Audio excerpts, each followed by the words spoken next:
I think any public display of anything has a motivation behind it. It could be me posting an update, an ad, whatever. You have to look at the motivation.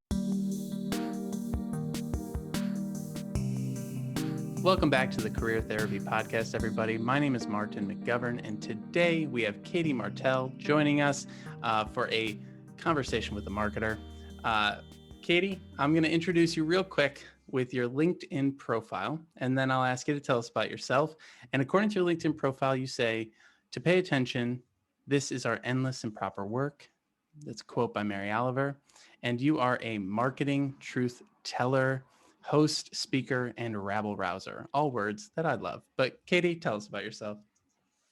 I just had to recently update that job title description. I think I updated it like 2 days ago, and I actually forgot what I wrote. But hearing you say it out loud, I think it sounds about right for what I'm doing these days. So I will take it. Thank you. Do you ever just fiddle with your LinkedIn profile? Every day. And you're like, I'll be this today. Like when you work for yourself, you get to choose, right? So you get to be like, who am I in the cosmos? I'm a rabble rouser apparently today, but it encapsulates what I'm about, what I do these days. Thank you for having me.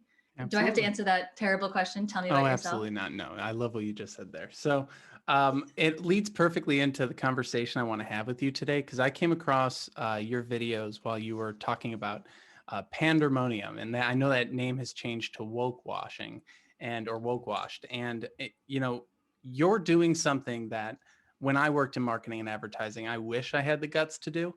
You're just like talking bluntly about everything that's going on in this arena and being really honest about it. And I think it's a breath of fresh air. And so I just would love for you to maybe share a little bit about how you got to this point in your career to give people context of what you're doing these days. Yeah, I wish I could tell you. It's a happy series of accidents, and I wake up every day not quite knowing what today's going to bring, but going with it. But yeah, I really love this project that I get. I'm very fortunate to be able to work on it. I think as an independent, I've been freelancing, consulting, speaking, ghost writing, kind of just all the things that fall into the freelancing category since 2016. So now it's been like a good 5 years that I have just been doing essentially whatever I want.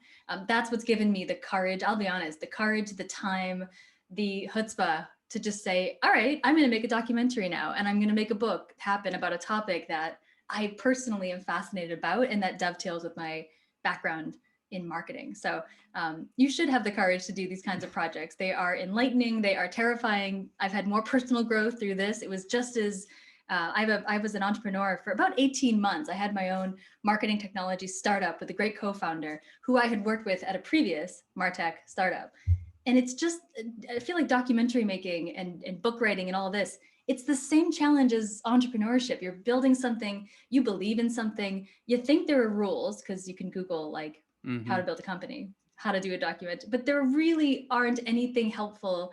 There isn't anything helpful on the internet besides, hey, other people have done it. And like some days that's enough just to get you to get out of bed and try and keep going. You're like, well, if these people can do it, I can do it, right? It's the same thing as being a founder. It's just, you kind of make it up as you go.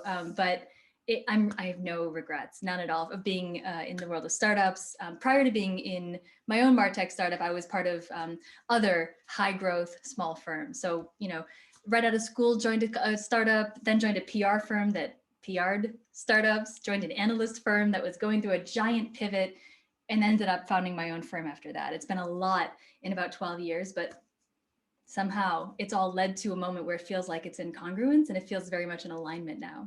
That's such a fun place to get to. And I mean, I think we can see it from your background. Things are looking like they're coming together pretty nice. You guys like this? I just hung this the other. I was telling Martin, it's so much fun. And it's a reminder to me every day, because it's like, sometimes I find the urge and I really have to fight that urge. You go against the grain, right? You feel like the only one doing kind of what you're doing. And it sounds like a good thing on the surface, but in reality, it's terrifying because you're like, is this right? This reminds me that if I want to get anywhere and what I'm trying to do, which is to, educate the world and galvanize the world around this very important issue, you got to do things your way. You got to do things in a way that'll stand out. Normal will get you nowhere if your goal is to rock the boat and be a bit of a rabble rouser. Absolutely. And I love that rabble rouser word, because that really is kind of, the startup ethos, the marketing ethos. We always have to be looking for that next thing, that bit of change, that unique perspective on things. And sometimes we get it right. Sometimes companies do it amazing and they really crush it.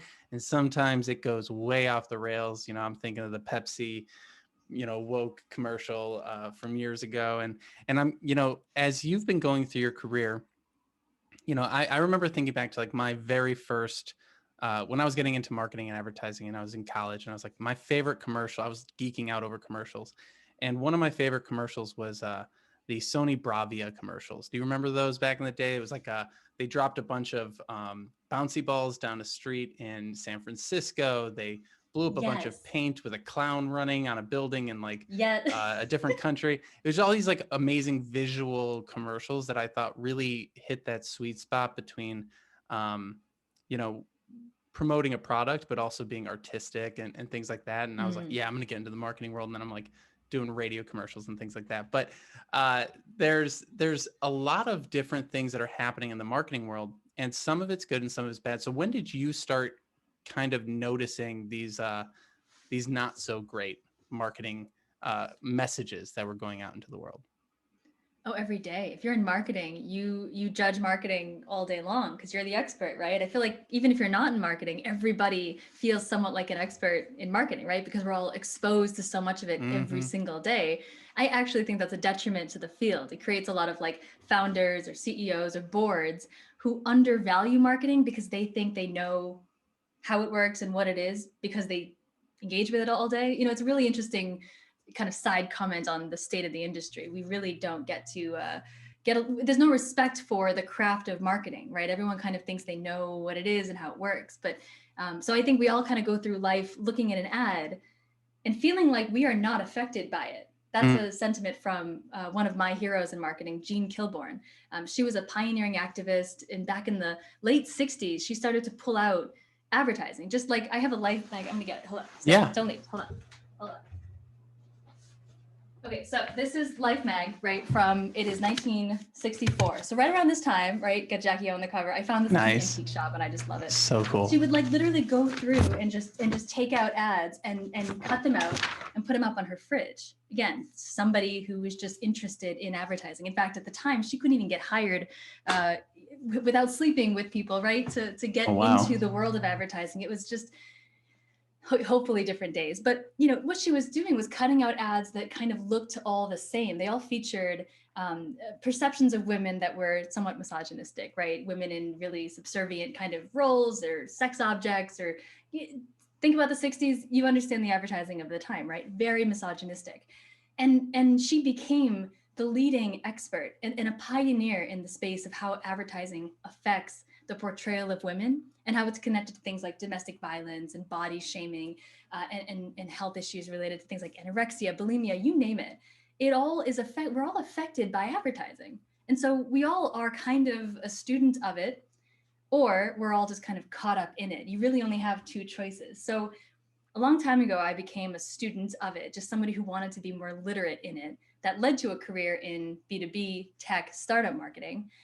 But now it's become this kind of mantle. Jean collected and built a whole body of work that's actually being archived at Duke about advertising portrayal of women and alcohol and children.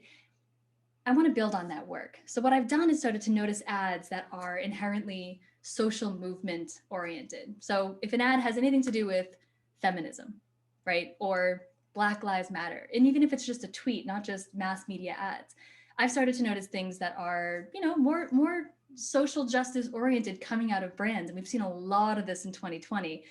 Everything from Black Lives Matter to pride, to feminism, to gun rights, to even things like what's happening at the Capitol right now and the mantle of democracy. Like brands take on these much bigger issues.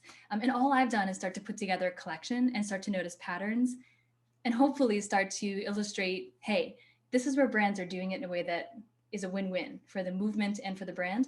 And here's a way that companies are faltering in that. I like to call brands out, but also call everyone else in. Like Mary Ellen Slater said that to me once. She introed me one day and she said, you call brands out, but you also call people in to solve the problem. This is not about shaming. This is about realizing the impacts and hopefully doing better, evolution.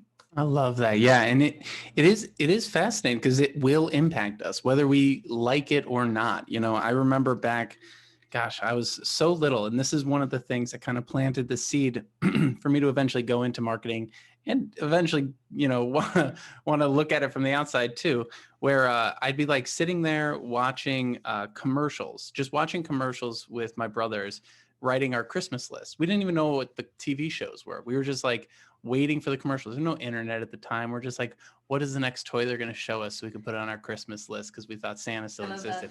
that. Sorry, Nostalgia. kids. I know I'm totally ruining Santa. Anyway, but like that ability to manipulate, that ability to engage, or whatever word you want to use, I think is fascinating. And to your point, I think a lot of people think it doesn't affect them. I know sometimes when I was in the depths of marketing, I'm like, well, I know what you're trying to do, so of course it can't work on Hmm. me. But no, clearly it does, because unless you're actively stopping your brain from doing something like that, you go to Amazon, it hits you 3 or 4 times, you're buying that lamp someday. This one over here. Hmm. And and so it's great that you're taking it to like that next level. You're really looking at the social impacts of it. You're looking at the cultural impacts of it. You're really taking it far beyond, you know, the baseline. And what are some of maybe the examples that stand out to you of where companies are? Let's start with where they're going right. What are maybe some Yeah. examples of where they might be doing it correctly? It's hard because it's different per company, right? Which I know it's a Mm-hmm. very cliche consultant thing to say, but what we're talking about is marketing, advertising, social media, any channel that connects a brand to an already existing separate social movement. So again, environmental, right? Sustainability is a big one. Black Lives Matter, feminism, LGBTQ rights, all of it. There's a few brands that I think are taking advantage of the fact that consumers are looking for. They may not be deciding. They may not know exactly what every company in their consideration set is doing, but they are starting to align themselves with brands with which they share mutual values. Patagonia is a great example of a brand that has always put sustainability at the forefront. It's actually been part of their marketing because it's been part of their business for years now. There are more recent brands that in 2020 responded to the intense, kind of still hot button issue of Black Lives Matter, the protests that were happening, the issue of systemic racism in our various industries. They responded to it, and that response is a marketing move. And it happened around June last year, where we saw companies deciding whether or not to be issuing pride-related content because it's June, or stay-at-home stuff for the pandemic, or Black Lives Matter. They were kind of deciding between three different zeitgeists. One company that did it really, really well in June was Rent the Runway. Are you familiar with them? I mean, Yeah, I'm sure you're not the renting prom gowns on dresses, any red right? carpets. Well, anything really. It's Oh it's for yeah. anyone that wants to wear Oscar de la Renta without paying for it. Ooh. Full, just a rental model. And I know a lot of women who use this service. It's a beloved brand. They actually took a hit during coronavirus because a lot of the brands, the goods were being used for, events that you can't go Events, to, yeah. weddings and red carpets. But the CEO, Jennifer, one of the co-founders, Jennifer Hyman, issued this really self-aware response. Do you remember the slew of CEO responses in June that were like, "We stand in Mm-hmm. solidarity. Racism is bad." Just these really kind of form letter. There was one guy that made a great meme about how they all kind of sounded the same. We Yeah. stand in It's like, oh solidarity. really? We You finally figured that out. Good for you. It's PR. It's PR, right? It's like we got to say something, right? And a Mm-hmm. lot of brands just that's all they did. Is they were like, we'll say some stuff, we'll donate some money, we'll say we'll work harder, and they kind of moved on. And in fact, it's January 2021 now, and how many are really thinking about it? But anyway, Jennifer Hyman issued a statement, and it was really self-aware in that it pointed out her kind of role in creating the kind of system that created the injustice in the first place, which I thought was fantastic. She said, look, our brand and the fashion industry has a moral and financial obligation to do better in this area. We have a history of locking out designers who did not have access to capital to be part of our platform, like Oscar de la Renta could be, right? And so they offered a bunch of these very tangible, very important ways to get more Black designers into the whole model of Rent the Runway, the business itself. Access to the platform, access to manufacturing initiatives, things that get people through these hurdles that the systemic racism is all about, getting rid of the hurdles that create lack of access, right, for different populations. So her whole pledge was that, look, we're going to do better. We're going to do better. And here is the monetary, but also the partnership kind of support initiatives. They're also setting goals, which I thought was key. She said, are you familiar with the 15% pledge? It was started by Aurora James, her retailers. I think Said, share it in look, case anyone doesn't know. Yeah. yeah, well, what it is it's a pledge to say, look, if Black Americans are about 15% of the population, shouldn't they be 15% of the shelf space on retail shelves or inventories? I mean, it's a very simple ask. Yeah. And so Rent the Runway signed on to this pledge and said, look, we're going to sign on to this 15% pledge, and 15% of our designers, our talent, are going to be, Black and represented from people of color. They also looked at behind the cameras and behind, who was working on the marketing and who was in the marketing representation wise, who was part of the models of it. Really just a full holistic view at, look, we as a business, and this is a template now for anyone who's wondering how to respond to these social movements.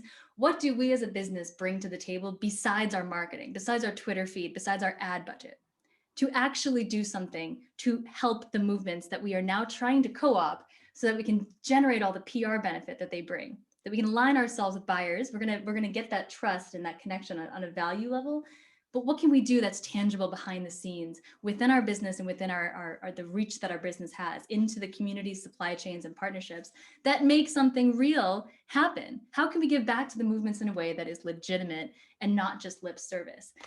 The opposite of that, I have a bajillion examples, and they're all well-intentioned companies, but they're companies that don't see the opportunity to actually help the movements that they want to be part of, the narrative, the conversation, the zeitgeist around. That's it. This is not rocket science. This is a simple opportunity between lip service and legitimate support. I am not the first person to say it, but damn it, I'm probably the only one with the neon sign, and it's like it's my thing right now, and I'm hoping to really tell the world about this. I want consumers to see this.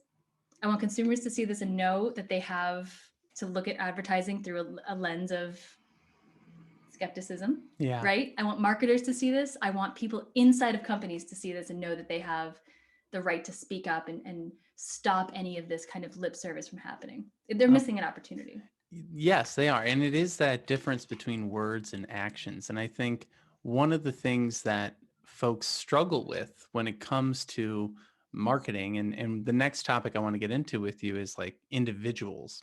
What's the difference between individuals and companies? Where do they overlap? Is that, I'm in the business of helping people get jobs. And so I'm in the business of helping people create brands for themselves, market themselves. Basically, I just take what I used to do to teach companies or to help companies get your money, and I flip it around so you can get theirs. And there's this resistance to it in a lot of people because it feels fake and it feels inauthentic, and usually that's because they're focused on the words more than the actions, and we kind of see that go the opposite way. It's like if the companies are too focused on the words and they do no action, then it doesn't actually help. It's kind of like when those thank you so much to our frontline workers commercials came out, and everyone's like, you spent how much on a thank you message, but did you ever give any money? Did you ever do anything nice? Like, you just laid off 30,000 people, and now you're saying thank you to our employees. It's a kind of a mixed message. And so you mentioned a great example of a CEO and how they put out their message, and I'm kind of curious what your thoughts are between company messaging and individual messaging, company brands and personal brands, and how that should be approached differently in this topic.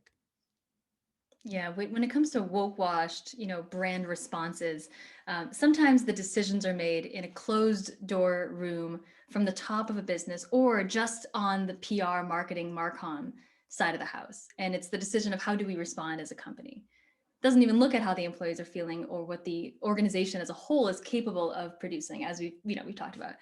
Then there's other examples, and I'm trying to remember do you remember the company was Expensify, and they sent a whole email to like all of their users, including like 10 million people, saying vote for Joe Biden. Do you remember this controversy that happened just before? Yeah, I mean, it blew up because this is a company deciding on which candidate in a political, in the right to choose your candidates, it's really inappropriate, I think, to go after every one of your users and say you should vote for Joe Biden for the future of democracy. Now he might be right. Okay, that's not the point. The point is that this was done with essentially the consideration of their entire organization. They gave all of their employees an opportunity to weigh in. They basically asked, like, are you cool if we do this? And somehow it still happened. But I think the reason they did it is because they took that gut check to say, hey, team, we're thinking about doing this. What do you think? And I think those organizations that kind of gut check or already have the mechanisms in place to have that feedback loop with employees, they kind of can take the pulse on whether a move is going to lead to riots, not like the Capitol, but internal like walkouts, employee activism, or whether it's going to be something that does reflect the whole. I mean, a brand is just a collection of people. A lot of people like to hide behind the idea of a brand because it makes them not accountable for the actions of that brand. But when you come down to it, every decision made by a company is made by people. I know that's obvious, but what that means is we as marketers, we as employees have more of a say in what our companies do moving forward. We can look at the forthcoming Pride campaigns and we can ask ourselves whether the employee experience is one that protects the members of the community that campaign is designed to address. We can look at femvertising that's going to come out from our brand on March 6th, which is International Women's Day. Every femvertising campaign does that on that day, by the way. And we can ask, is this a supportive place for women, or is our company, right, co-opting the feminist movement for its own brand gain without really respecting its role in the movement? AKA, does it have family leave in place and supportive policies for working parents and equal pay for women and every other thing that the feminist movement calls for? There's an employee voice that is really, really powerful. We're seeing it with walkouts, more union employees, especially at companies like Google, Amazon, bigger firms. We're seeing a lot more collective groups that are coming together to say, we have to hold these brands accountable. We're the ones that work here. People can vote with their wallets, with their talent, right? They can vote with their voice. Employees have a lot of power, and I think we're going to see a lot more of this moving forward. But if you're somebody who's trying to navigate whether you speak up or not, whether it's a sexual assault or otherwise, right? There's power in collective voices. There's power in numbers. That is starting to change the scope of how brands respond to social justice movements. They're starting to recalibrate whether they should say something. And for brands that don't want to say anything, right, that want to stay out of politics or stay non-political, this is about human rights. This is about social justice, not politics. So employees are even demanding that those companies start to have a voice. And it has to come from the whole business, grassroots up as well as top down, for this to be an authentic response from brands. Well, You got me going today, man. I am on fire. I love it. Yeah, I just sit back, you do your thing. No, but I'm glad that you talked about that companies are just a collection of people. One of the things that happens when I'm working with people on their job searches, they get really upset with companies. They're like, companies are ghosting, companies are taking too long to respond, companies are X, Y, or Z, and the list of complaints is all the way out the window. But I keep having to remind them that a company is just a bunch of people with their hair on fire, not knowing what the hell's going on, trying to get shit done. And like, they're like, Wonderful. This person showed up to the interview and they hadn't even read my resume. I put so much time and effort into that cover letter. I'm like, this person was probably sitting at their desk. Someone walked by and was like, we need someone to interview this person, get in the room. And they had no idea that they were interviewing someone that day. And so I keep trying to remind people that companies are not, I mean, they are legally a separate entity, but they are actually just a collection of people just doing their best. And that doing your best, this morning I was reading from the Daily Stoic, and it's like, we have to start attempting to assume good intent, but we also have to hold people accountable if they are consistently doing things wrong. And that goes both ways, because I think so often now, everyone within the company wants has their own brand. I mean, that's like the big trend right now, is everyone is going to have a personal brand in the next already, but also in the next 10 to 15 years. And so now the company is not just a collection of people who are anonymous. The company is a collection of lots of people with their strong opinions out there on the internet. And this school of thought gets critiqued in a lot of different directions. And, it's very personal what you tell someone to actually do or not do. But what are your thoughts on how individual voices should be, um, whether people should be careful, whether they should be loud, whether like they're going against the internal brand of the company? There's that thing that happened at Google, right? There was a memo that went through and some people got laid off and there's big controversy. And, where is that, for any job seekers who are out there starting to think about creating their brand, or people who are going to create content and start putting their voices out there? What should they keep in mind, and how should they approach their own personal brand so that they don't get in trouble? Yeah. Oh, getting in trouble is only one of the many detriments, right, to having a voice on the internet. I think that there's, if you look at this from the world of MarTech and sales tech, we've loved the fact that LinkedIn exists, that every single employee can build a personal brand and essentially just share our stuff, right? Free It's been an marketing. awful. Oh, it's awful. And you can always tell because guess what? It's 20 people from the same company with the exact same templated, posts sharing the Or a same piece of layoff content. It's happens and they're all like, thank you so much for having me. It's like, there's this one YouTuber I watch, and he's like, you are not an employee alumni. Stop saying that. You got laid off. You got fired. Mhm, It's like mhm. they just feel like they're so scared. Like the bosses are watching. They don't know what to say. People are scared to even create a LinkedIn profile when they want to find a job sometimes. So sorry to I interrupt, but mean, please keep going. no. What you're alluding to, I think, is important. I think we have to look at privilege when you look at personal brands. Period. I have a wonderful slew of privilege where I sit in this world, right? I have the opportunity to say what's on my mind, critique, hopefully in a way that's respectful. I don't believe shaming gets anything done. Be provocative. I have the opportunity to be out as a proud gay woman because I don't have fear of retribution, because I've chosen a path career wise that will reward that behavior. Hello. And not hold me back. I think the majority of people in this world are beholden to a paycheck. They are beholden to their job as a livelihood, as their source of health insurance, as their source of stability. And when you look at it through that lens, it's really not, I think, appropriate for someone like me to tell someone like that, you should speak up, you should use your social clout, and that's a different type of personal brand. That personal brand is all about protecting the thing that keeps your livelihood going. So you've got to put forth the most professional, the most not rocking the boat, right? Way forward, because that is what employers by and large want, or employees that are going to come in and do the job they're hired to do and not rock the boat by doing it. That said, if you are somebody who's in a position of somewhat of privilege, where you have earned the right by your talent, by your results, by your performance, to have a voice that people listen to, that changes the game quite a bit. And I've moved into that territory. It really started when I had Syntel, my startup, because I became the face of the business. And I really used a background in PR to essentially shine the light on myself and say, I need to promote this business. So I'm going to start promoting myself so that the business, we didn't have a product yet. It was really just me.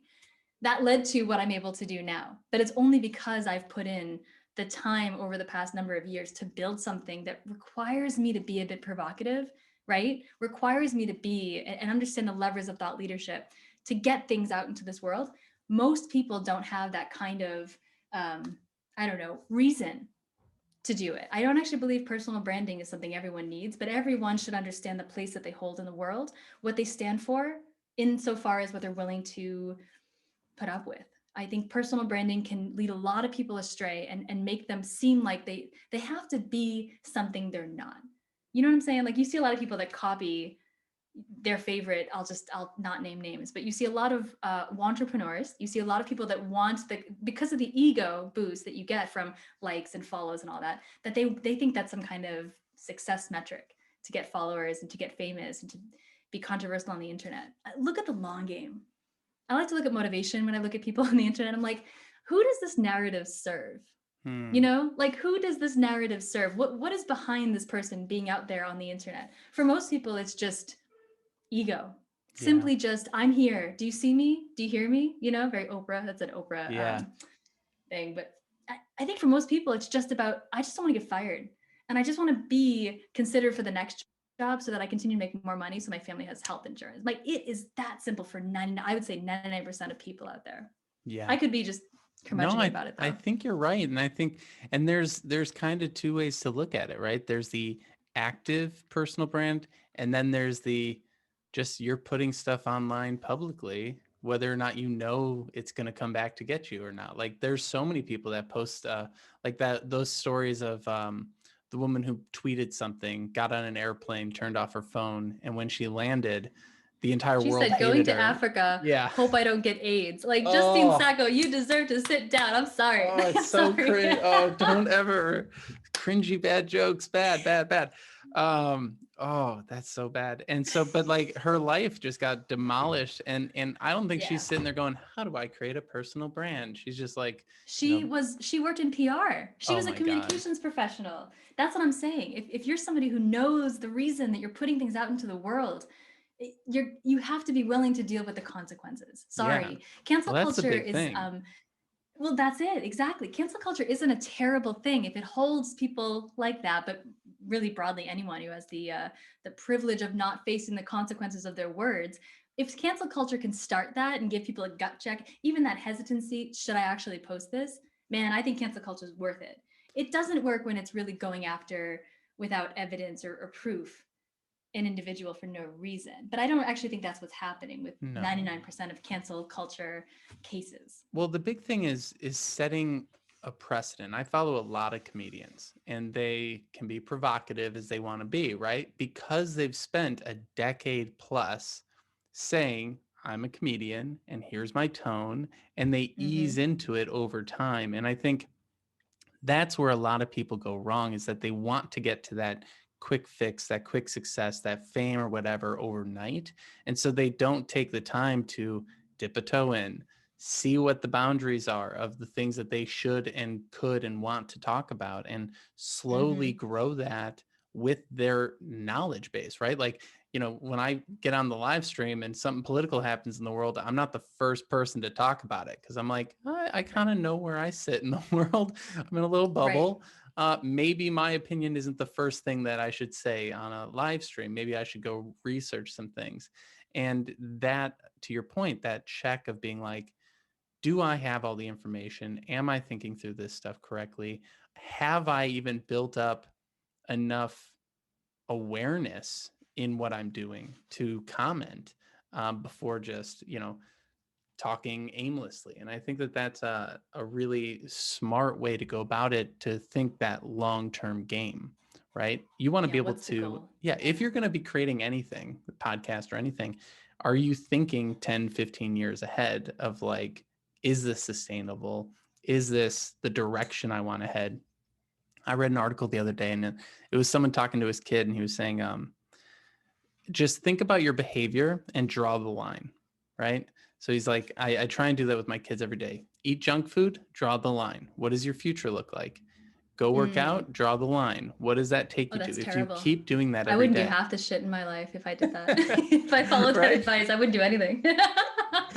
But if you know that you want to be a provocative person making great videos and good content and cool documentaries, follow the line. You're putting in that effort Right. and you are doing the right stuff. And I think that that's really fascinating. And so when it comes to the individuals, then let's reverse it. So now you've got companies and they are trying to have a good reputation, right? Let's say that that's maybe one of the reasons that they're putting this PR out there, that they're trying to attract talent that wants to work at that company, right? They put out all the success stuff. Our employees get free lunch, they get whatever it goes along with the company. Plus, we're such a great workplace and we're so inclusive and diverse and all this other stuff. And they're trying to use these things to attract talent as well.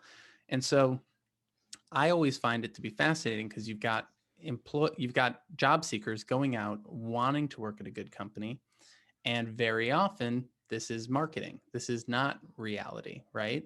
They get sold this entire story about how amazing this company is, the benefits, the inclusivity and all this stuff, and then they get there and it's just a job with a bad boss. And so I'm kind of curious, what should people be looking out for? What are maybe some of the red flags that you should be kind of putting your antenna up to find when assessing companies and their marketing strategies to get your talent?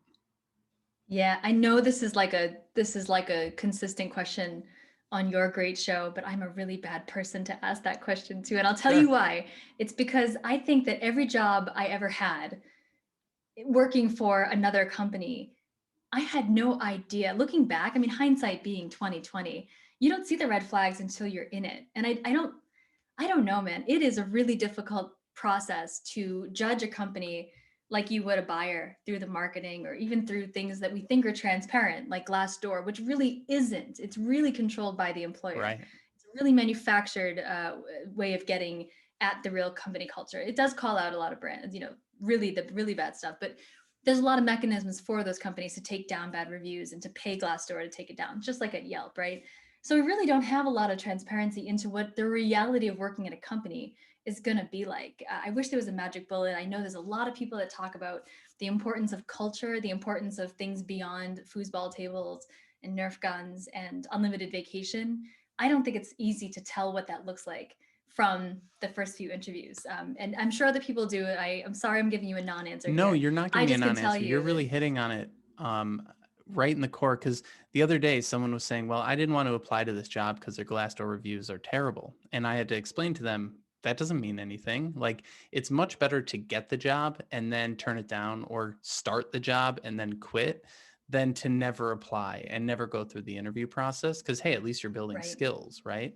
right. And so, to your point, I think the big thing is, companies, we are so inundated with marketing that it's normal to just hear a company say all these great things about themselves and get us excited. And what I'm trying to help people do is tone down that excitement. Everything Oh is still yeah, just a job. Everything is still just a company. And a company is just a bunch of people with their hair on fire trying to do a decent job. So, like, reducing the expectations a little bit in a way. And then yes, I guess I agree maybe with that. let's flip it back around. What would you say to someone who wants to put themselves out there in the way you have? What are some of the things that they should consider before taking that next step?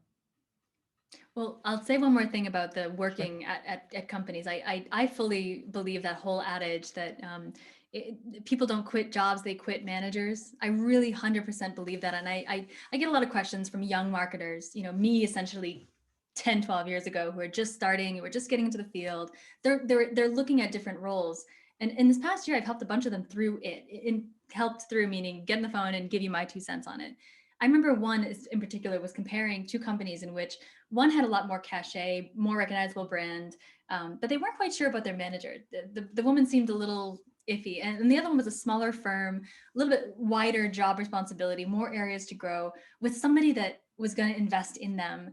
And I could tell just from the interview process was laying out a clear path. Right, as I'm explaining this to you, you're probably like, obviously choose one or the other.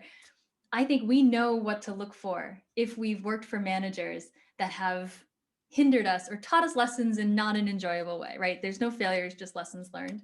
But I Hmm. think if you've worked for a bad manager, you know that it's more important to work for somebody who's going to invest in you, guide you, protect you from all the craziness of a business, help you grow, be there as a mentor and a guide. It almost doesn't matter where you work. If you're early in your career, I'd look for that more than I'd look for the brand cachet, having an Amazon, Google, whatever on your resume or whatever the equivalent is in your space. I'd look for, are you going to have a champion who's going to help you see your world of work through the eyes of somebody more experienced and somebody that you want to essentially become someday or at least follow. I learned through a series of managers, some of which I'm still really good friends with and some of which I don't talk to anymore. There are people out there that are in your corner and then people that are going to use you for their own benefit. And it's up to you to figure out who's who, right? And it's up to you to figure out which is a more healthy path forward. For me, I have no regrets about either, but I would always in the future, if I ever went back to work for somebody, it would be because of the person I was working for and the mission of the organization and the overall kind of reason for being there. I think a lot of people get, they get swayed by marketing, brand marketing, employer brand. It really does a very powerful job to make you think, well, this is the place for me. But I think that's more important than anything else. Do you have a champion? You know, I forgot your other question. It was, oh, if you want to be someone who's We'll out circle back there. to that. So Yeah. the thought that was going through my head is like, um, when you talk about the manager at the fancy brand or the manager that's going to invest in you, it's like wearing a lightweight Supreme jacket because it's cool versus a parka in Chicago in the winter. It's There you like, go. There you which go. one's going to be the better one? And so, Yeah. back to the question about like, if folks want to, if they're inspired by what you're doing and they want to do a little bit more, but they're a little scared of where to start. My question is more around like, not the tactical side of things, but the Mm, authenticity side of things. Um, like you yeah. said earlier, so many people are like, oh, I see Gary Vee, I'm going to go be with Gary Vee, I'm going to copy Gary Vee.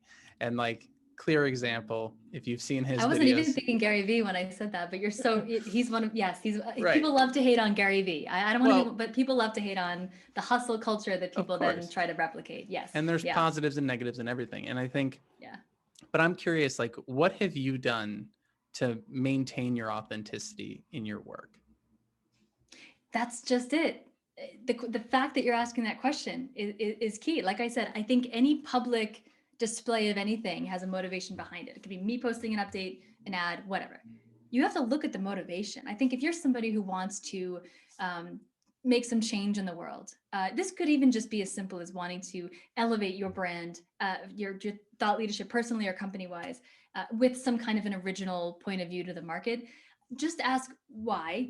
Simon Sinek, buy the book. What's your why? Whatever. I'm more talking about what's the why are you doing, why do you feel compelled? And I think it's important to know yourself enough, or get to a level of self-awareness where you're gut checking it against, is this just my ego talking? Do I want that speaking gig because I want to be on stage in front of people and get that picture? That picture people have on their LinkedIn where it's like, they're mid speech and they got the little microphone and there's like Yeah. a crowd of people like this.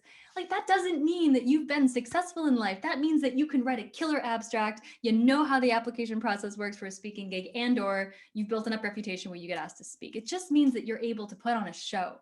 This is not about personal satisfaction. If you're judging your life's work, your own sense of satisfaction by ego and vanity, you're going to be very unhappy for a very long time until you realize it. I think that's kind of like a Buddhist thing. I'm probably smoking too much pot to know who I'm referencing right now.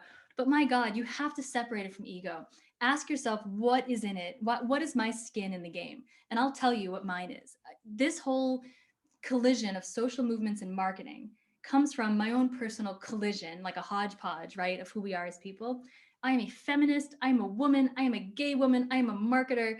I am somebody with a ton of anger around what's been happening to cause the systemic racism that created the need for Black Lives Matter. I have a ton of respect for all the activists working to create social change. And to see it be co opted by people in my industry, I'm in a unique position. I straddle both worlds. I have skin in the game as a member of the communities, right, and the social movements being co-opted, as much as I have a platform in the space that is doing the co-opting. So I woke up one day, I think I was doing tarot, and I remember thinking, I remember just thinking so clearly, if not you, then who? If not now, then when? I don't care how cheesy that is. But when you feel that sense of calling of purpose, you would be crazy not to create work, words, videos, whatever, into this world. If you truly believe in something, you need to do it. The world has changed because of that. If you're doing it for ego and for vanity and to look cool and to feel like Gary Vee, or maybe to create a kind of Patreon model where you can charge people X number of dollars a month to tell them your perspective on a space, that motivation is fine. Just be clear about what it is, right? Because you're gonna end up getting to a place with that is inauthentic, getting to a point in that where you're going to be suddenly in this world that you've created for yourself that isn't based on anything real. And that's that long-term view. I hope to build on work that I can then turn and build on again with bigger and broader audiences, messages. I want to change the damn world. I'm going to use everything I know to do it, but you've got to do it in a way that's genuine and that speaks to why you're existing in the world. I feel like I'm really off today. Thank you, Martin, for letting me, but like, this is very therapeutic for me. I'm I love telling you. it. That's what's up. And you're bringing in that, Buddhism, that Zen, that ego is the enemy stuff that Ryan Holiday talks about. And I do think Mhm. like back when I worked in Great marketing and example. Yes. advertising, yeah, great book. I remember I had a business with a buddy, and I was working in advertising, and I kind of fell into this mode of like dressing a certain way and like wearing vests. I don't know. I thought vests were cool for a bit. And like You have to wear the uniform, man. you have I to wear hear the that. uniform. And I just remember like one day I went to an event and someone's like, "You look exactly like the picture on your website." And I went and looked at the picture and I was wearing the exact same clothes. And I was like, yeah, all right. I'm a cartoon of myself now. And then I went and read a bunch of Stoicism and tried to detach from that a little bit. And I do think that like challenging where you're at different points in time, I think helps too. It's like go down a path because you're not going to know what's right. Go Mhm. down a path, do what you think is right, and then stop and reflect and say, am I moving in the direction that I want to be moving? Or is this starting to become a cliche? Is this starting to become inauthentic? Am I starting to just puppet the words that everyone else is saying around me, or am I staying to what I actually believe in? So I appreciate you sharing that part of your journey. And I know you've got a lot going on right now. So I want to open the floor for you to share what you have going on and where people can find you. Oh, I really appreciate letting me rant at you for an hour. It really, these topics are complex, nuanced, but somewhat universal. So if anyone listening has experienced this, I want to hear it too. Please, you can find me on the internet. I'm very Googleable, Katie Martell. But I'm totally focused on this documentary in this book called Woke Washed, on the collision of social movements and marketing. And I'm actually funding it right now. I don't know when this will go live, but I'm funding the creation of the film and the book 100% through speaking. And so if you have an internal team, if you've got an event coming up, you want to throw a house party and have me come speak at it, I'm using all those funds to make this book happen. So Very that's a cool. completely shameless plug to please hire me to come tell the world about woke washed marketing and to fund this book. Martin, thank you for doing what you do and having the courage to just kind of go out there to the world, not quite knowing where an hour of someone like me is going to take you, but making it happen. It's I'm very grateful for it. I love it, and I appreciate you being here. We're going to link to your LinkedIn here so folks can find everything you've got going on. It'll definitely point you in the right direction. And Katie, thanks for joining us. Thanks, Martin. And that's our episode.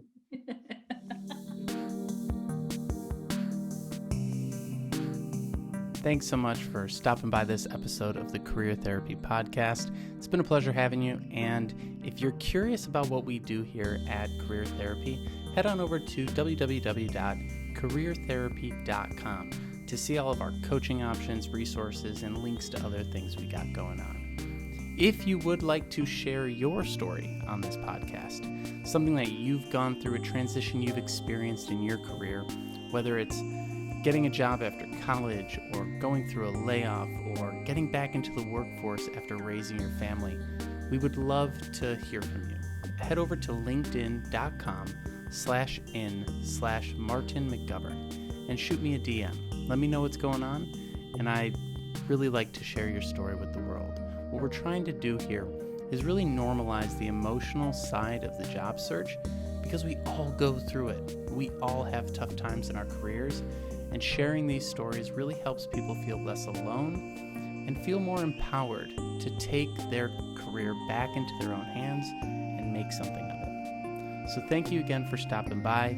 If you'd like to leave a like or a comment, subscribe or share, or leave us a review on iTunes and I think maybe even Spotify, we'd really appreciate it. Best of luck to you in all of your career endeavors, and I'll see you on the next episode. Cheers.